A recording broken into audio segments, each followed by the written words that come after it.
Lagi-lagi terjadi bentrokan antara Satuan Polisi Pamong Praja atau Satpol PP Kota Luxmawe dengan pedagang HP bekas yang berada di Pasar Los, Kecamatan Banda Sakti. Kasatpol PP dan WH Luxmawe, Heri Maulana, pada Selasa 25 Juli 2023 mengatakan penyebab terjadinya bentrokan tersebut dikarenakan para pedagang menolak untuk dipindahkan.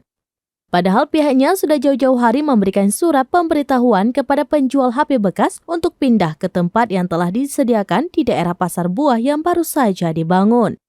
Heri menambahkan bahkan para pedagang tersebut juga telah diberikan kunci ruko secara merata berkisar 50 unit kunci. Namun hingga kini tempat itu masih sepi lantaran pedagang tidak pindah-pindah.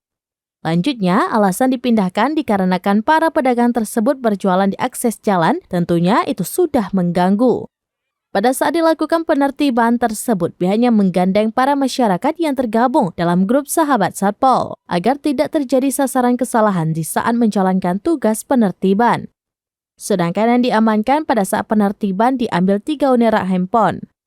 Dikatakannya, 2 orang masuk rumah sakit akibat bentrokan tersebut. Namun korbannya tidak mengalami luka serius.